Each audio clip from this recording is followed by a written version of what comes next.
Hi guys, here we are in our new swing studio today at Scotland. What we'll talk about is takeaway. So how the takeaway influences the direction that we swing on. So we don't hit the ball in the takeaway, but if we prepare incorrectly for the backswing, then that's where we're going to have to make a compensation on the downswing in order to hit the ball correctly. Okay. So this one we're going to talk about the butt end of our club and our zip on our jacket, or our navel if you want to call it, or buttons on your shirt. So I see too many errors when people get into a good position. So let's say they get into a good position, okay? But this creates an out-time swing path where the club makes contact at the heel predominantly, but the club almost cuts across the golf ball, okay? So swing from an out-in swing path where the club's travelling from the outside the hands, and comes back into the target line on the way through, okay?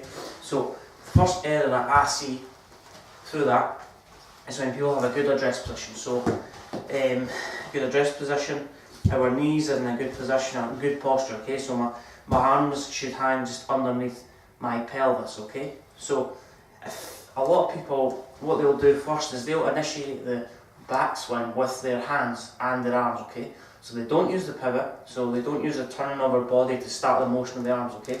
So what they'll do is they'll snatch the club back, okay? So what we need to focus on here is the butt end of the club and the zips on my top. It's very cold outside, so I'm just trying to do this as briefly as possible before I warm up, okay?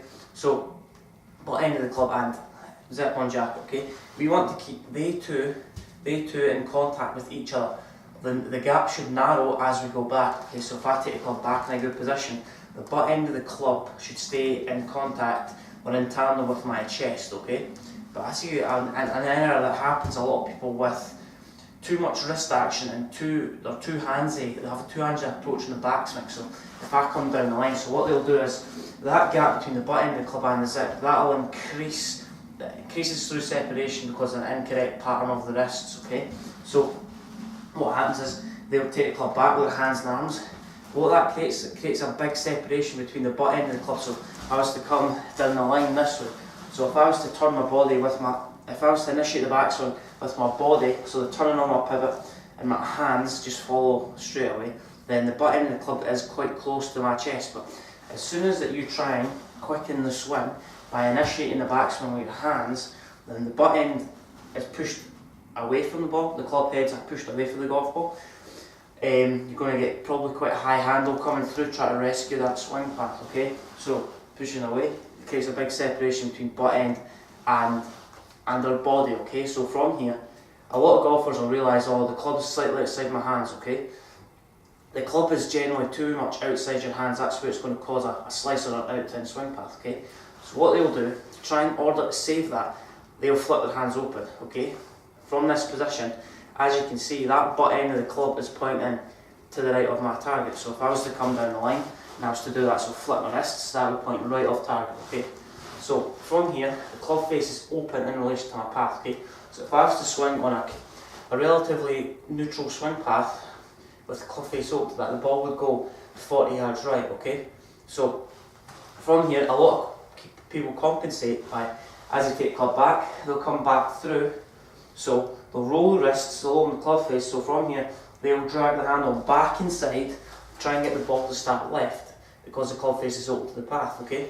So from here, what we need to do is try and initiate the backswing with our pivot and our arms, okay? So the pivot starts the motion first, then we're focused on this butt end of the club, keeping it close to our zip, okay? So if I was to look, get the half, so let's say we get to an 8 o'clock position, okay? So with the butt end of the club's in contact with my right thigh, okay? So club head and left wrist are in a good position, okay? The grooves on the club face are relatively square, the toes point to the sky, okay? When that heel is up, and that's where the club face is open. When the toe is down, and that's where the club face is closed, okay?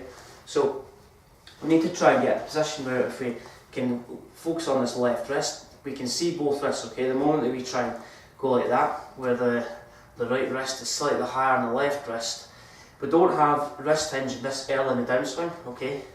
As soon as the club gets horizontal, in order for us to move the club up, we have to add a bit of wrist hinge, but I won't necessarily go too much detail in it, but changing wrist angles, okay? So we'll go into the backswing, 8 o'clock position, in contact with right thigh, and just make sure that the club is in line with your sternum, okay?